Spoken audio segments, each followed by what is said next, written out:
श्री गणेशाय नमः। श्री गिरिजादेव्ये नमः। नमः पूर्वेभ्यः पूर्वजेभ्यः ऋषिभ्यश्च। समस्त धर्म और ज्योतिष प्रेमी सज्जनों का मैं अपने YouTube channel doctor Ramesh Chandra Joshi में हार्दिक अभिनंदन और स्वागत करता हूँ। सज्जनों, आज हमारे पास एक ही महत्वपूर्ण विषय आया है। उसमें हमारे कई पाठकों से श्री तारा प्रसाद दिव्य पंचांग के कई पाठकों द्वारा यह पूछा गया है कि पत्नी के रजस्वला होने पर पति को एकादशी आदि व्रत करने चाहिए या नहीं करने चाहिए। ये हमारे लिए प्रश्न आया है। इस प्रकार और ये भी कहा गया है कि हमने कई आचार्यों से इस पर पूछा और कुछ आचार्यों ने अपना व्यक्तिगत मत व्यक्त करते हुए निर्णय दिया कि पत्नी रजस्वला हो जाए तो उसके पति को भी किसी प्रकार का नित्य नैमित्तिक व्रत नहीं करना चाहिए, एकादशी आदि। लेकिन उन पूज्य आचार्य जनों का यह निर्णय जो है धर्मशास्त्र के निर्धारित सिद्धांतों के अनुरूप नहीं है और बिना धर्मशास्त्र धार्मिक ग्रंथों का अध्ययन किए हुए उन्होंने ये निर्णय दिया है। ये शास्त्र विरुद्ध निर्णय है। इसलिए इस प्रकार के निर्णयों से किसी प्रकार के भ्रम न रहें। और सबसे पहले तो मैं ये बता देना चाहता हूँ, इसका निर्णय तो मैं बाद में बताऊँगा, इसका मूल निर्णय मैं आपको बता देता हूँ कि पत्नी रजस्वला हो जाए तो एकादशी है, चतुर्दशी है, दुर्गाष्टमी है, शिवरात्रि है, श्री कृष्ण जन्माष्टमी है, रामनवमी है आदि सभी व्रत को उनके पति कर सकते हैं, निषेध कुछ नहीं है। अब मैं शास्त्रों का इस संबंध में आपको अवलोकन कराना चाहूँगा। ये है हमारा धर्म सिंधु लक्ष्मी वेंकटेश्वर प्रेस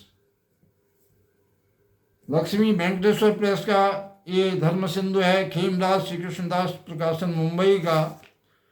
और इसके व्याख्याकार हैं पंडित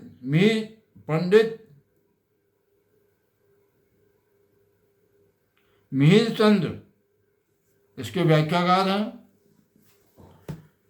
इसके धर्म सिंधु के पृष्ठ संख्या 30 पर क्या लिखा है? लोग प्रमाण ही मांगते हैं प्रत्येक विषय में। नित्योपवासे अध्ययन तो नहीं करते हैं, बड़ी कटु बात है। अध्ययन नहीं करते हैं पंडित जन, बहुत कम पंडित जन ऐसे हैं। 10% 15% ही अध्ययन करते हैं, बाकी बिना अध्ययन के ही अपने निर्णयों को प्रसारित करते हैं। ये बड़ा कटु लगेगा वाक्य। अगर पंडित जन इन धार्मिक ग्रंथों का अध्ययन कर लेते, जो कि आज इंटरनेट आर्काइव पर भी उपलब्ध हैं, तो ये स्थिति नहीं आती, समाज में इस प्रकार के भ्रम की स्थिति नहीं आती। यहाँ क्या कह रहे हैं धर्म सिंधु? नित्योपवासे श्रुतकादि प्राप्तो स्नात्वा हरिं प्रणम्य निराहारादिकं स्वयं कृत्वा पूजादिकं ब्राह्मण द्वारा कार्यं दानादे लोपो न श्रुतकान्ते अनुष्ठान आवश्यकत्वात् एवं रजस्वलादि दोषोपि। उपवास में सूतक हो जाए तो उसके अंत में हरि को प्रणाम करके स्वयं निराहार रहना चाहिए। बड़ी अद्भुत बात है। निराहार आदि भोजन खान पान के जो नियम हो तो स्वयं पालन करे, जिसे सूतक आदि हो रहा है। और पूजा ब्राह्मण के द्वारा कराए। दान का लोप न हो। जब सूतक का अंत हो जाए तो दान आदि अवश्य करे। इसी प्रकार रजस्वला आदि के दोष में भी समझना स्पष्ट कर दिया। तो रजस्वला आदि के दोष में भी इसी प्रकार का समझना चाहिए, ये कह दिया। अब यदि व्रत करने में आप निषेध करेंगे पति के, तो जो श्रावणी आदि उपाकर्म संस्कार हैं वो कैसे होंगे? पत्नी रजस्वला हो जाएगी। तो धर्मशास्त्र क्या कहते हैं? धर्म सिंधु पृष्ठ संख्या 104 ये कह रहे हैं, श्रवणा कर्मादि संस्नाम पत्न्या ऋतुमत्यामपि कार्याः। श्रवणादि जो कर्म हैं, श्रावणी उपाकर्म आदि जो कर्म हैं, जो कि पाक संस्था के कर्म भी हैं, ये रजस्वला पत्नी आदि के होने पर भी करने चाहिए। रजस्वला होने, पत्नी के रजस्वला होने में यह स्पष्ट हो गया कि पति पर तो कोई दोष नित्य नैमित्तिक कर्म को करने में नहीं आता है। नित्य नैमित्तिक कर्म जितने भी हमारे नित्य व्रत हैं और नित्य की संध्योपासना है, पूजा पाठ है, और नित्य में जो मंदिर में हम दर्शन करने जाते हैं, नित्य में जिस मंदिर में दर्शन करने जाते हैं, जल चढ़ाने जाते हैं, इन कर्मों में कोई भी बाधा व्यवधान पत्नी के ऋतुमती होने पर, रजस्वला होने पर नहीं है। और निर्णय सिंधु ने तो इसको बहुत ही विस्तार से कहा है। ये हमारा निर्णय सिंधु, ये निर्णय सिंधु मैं आपको दिखाने जा रहा हूँ। ये है, ये भी श्री लक्ष्मी वेंकटेश्वर प्रेस का निर्णय सिंधु है। ये आप दर्शन कर सकते हैं निर्णय सिंधु के।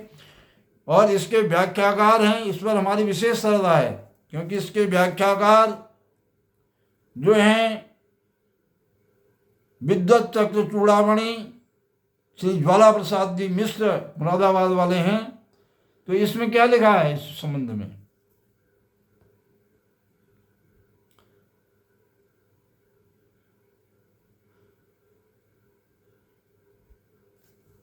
प्रारब्ध दीर्घ तपसां नारीणां यदजो भवे न तस्त्रापि व्रतस्य दुपरोधा कथंचनो इति तत्प्रतिनिधि न कार्ये द्वितीय तत्प्रथम तदुक्तम मदन रत्ने मात्से अंतरा तु रजोयोगे पूजना मन्येन कार्येत इति प्रतिनिधया निर्णयामर्ते पैठिनसि भार्या पत्युर्व्रतं कुर्यात्।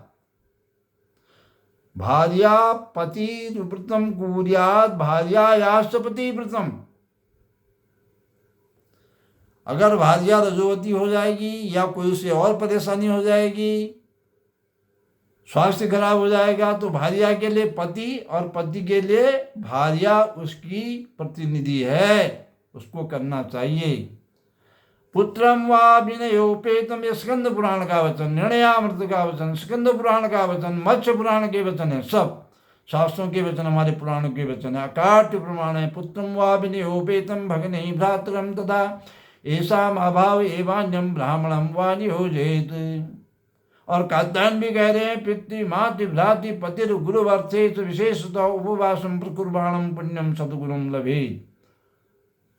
मदन रत्न में भी कह रहे हैं, भर्ता पुत्र पुरोवाद भ्राता पत्नी सखा पितो यन्नायाम धर्म कार्येषु जायन्ते प्रतिहस्तका। ये प्रतिनिधि होते हैं, प्रतिहस्तका कहा है इनको। इन प्रतिनिधियों को भी करना चाहिए उनके असामर्थ्य की अवस्था में, अर्थात पत्नी की, यहाँ पर रजस्वला का प्रसंग है, ऋतुमती का प्रसंग है। तो पति के ऋतुमती होने पर उसके प्रतिनिधि, विशेषतः पति को ये व्रत करना चाहिए। इसी प्रकार एकादशी, दुर्गाष्टमी, शिवरात्रि, श्री कृष्ण जन्माष्टमी, रामनवमी आदि जो भी व्रत हैं, श्रावणी उपाकर्म आदि जो नित्य और नैमित्तिक कर्म हैं, केवल काम्य कर्म जो पत्नी के साथ संकल्प लेके प्रारंभ किए जाने हैं, ऐसे काम्य कर्मों का प्रारंभ नहीं किया जा सकता है। यदि प्रारंभ हो गया है, उस बीच पत्नी ऋतुमती हो जाए, तो उसके पश्चात समापन के पश्चात ब्राह्मण के द्वारा पूजा करके समापन के पश्चात ही दान और पुण्य करना चाहिए, ऐसी शास्त्र आज्ञा है। काम्य कर्मों के विषय में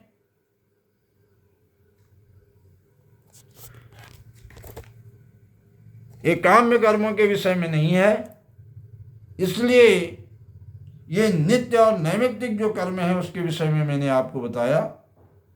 सज्जनों,